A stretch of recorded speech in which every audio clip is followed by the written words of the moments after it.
Hello and welcome to another instalment of Cab TV.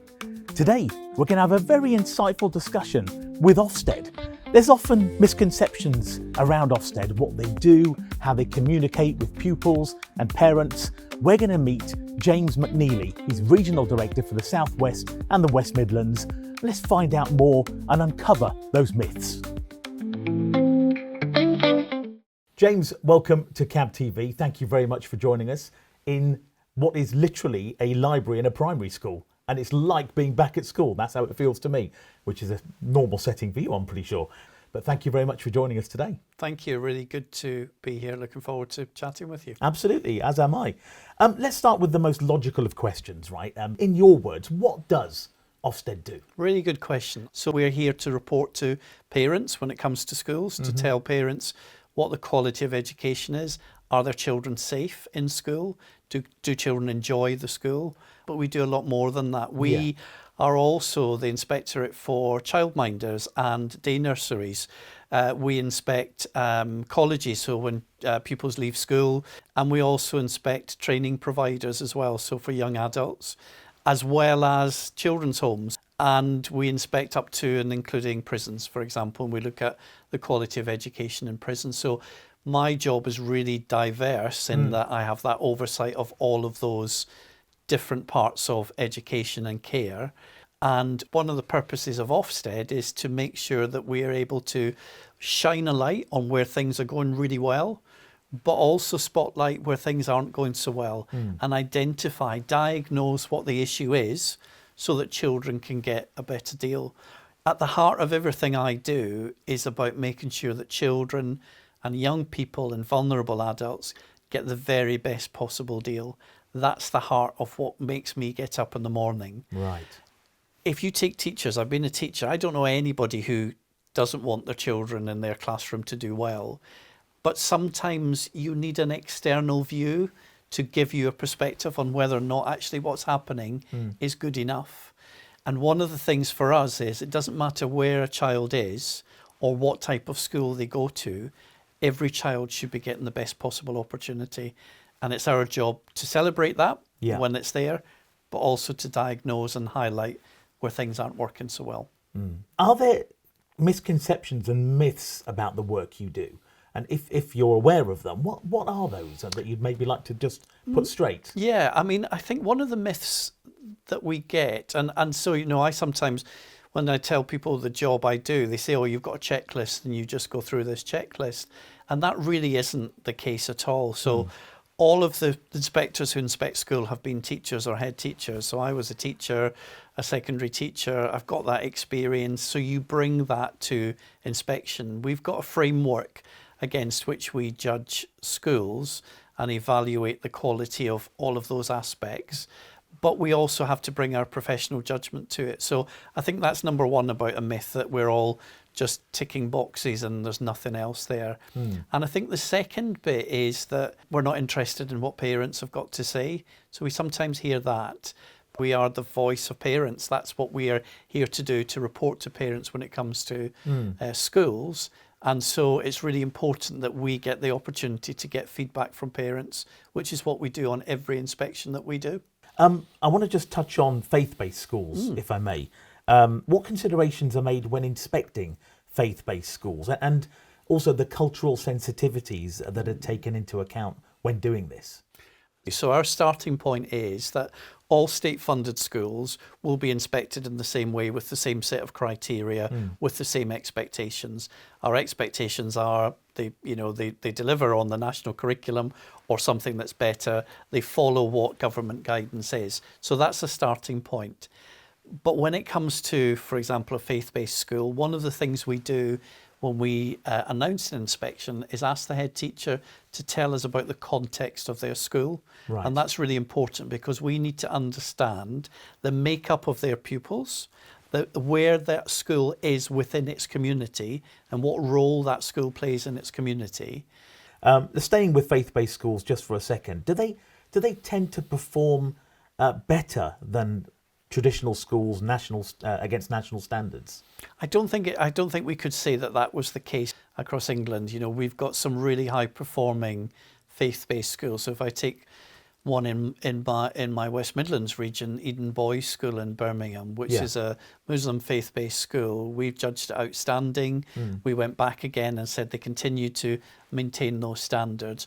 Really, really high quality education, targeted support for children with what they need, giving them a broad understanding of education, making sure that they understand their role in society. There's a really brilliant school. But there are also other schools that are faith-based that don't do so well. And what we want to focus on when we inspect is diagnose what it is that they need to do to get better. I've heard of the school you mentioned there. Yeah. It's quite famous within the Muslim communities. That's a success story, clearly. What have they done to be so successful? So have they had 2 consecutive outstanding reports? So yeah, Okay. I think the essence there is about the quality of leadership, and the essence is understanding what it is that the children and the pupils in the school need. Yeah.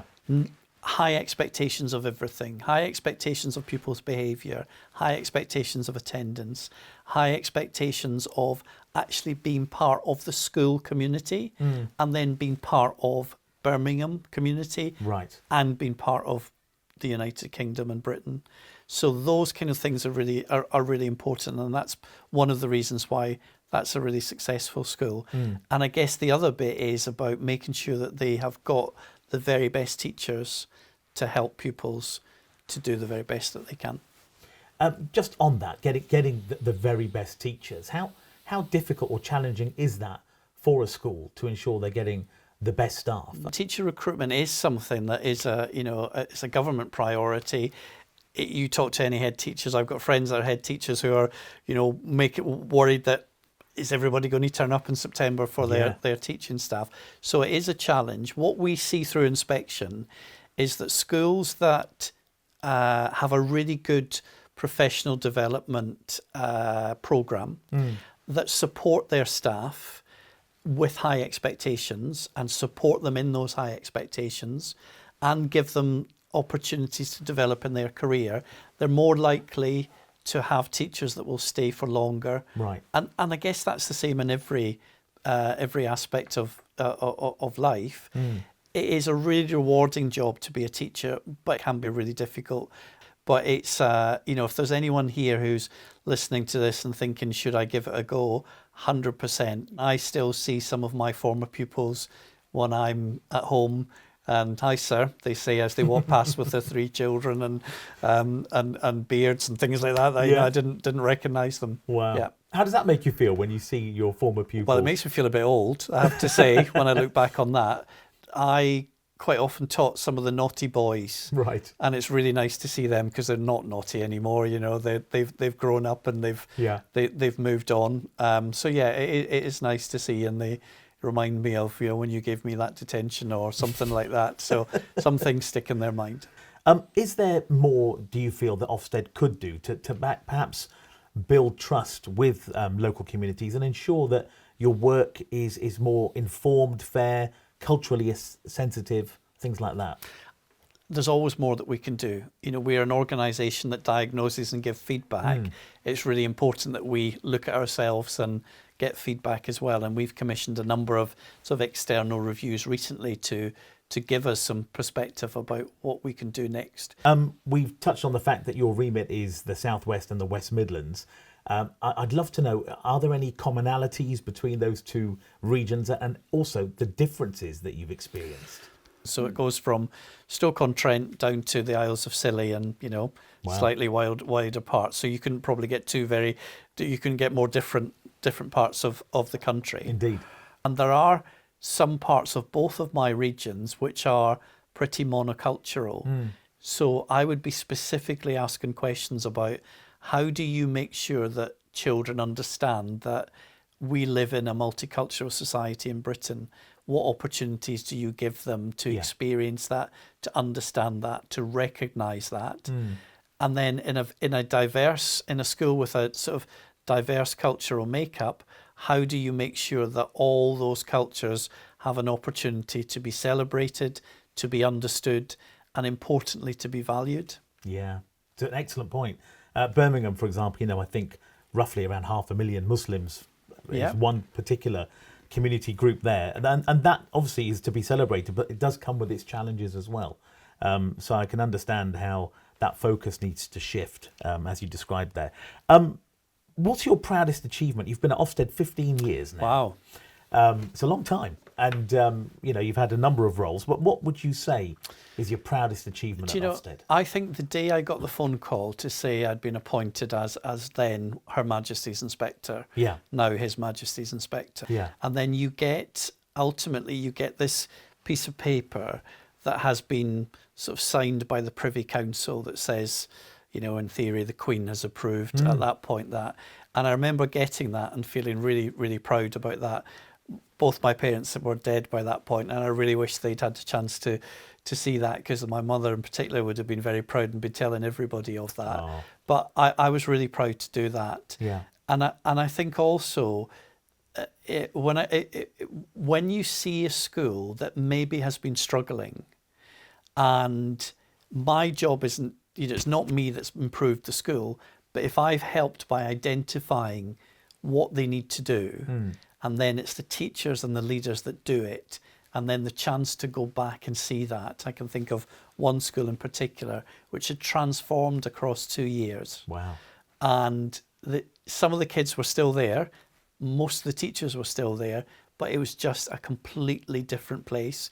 It was positive, exciting.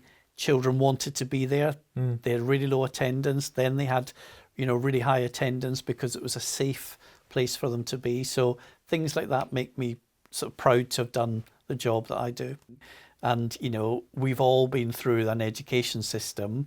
And I always think to myself, if I hadn't been fortunate enough to have a family that loved me and cared for me and were able to care for me, I would really hope that we had a system that would be checking up on making sure that I was all right.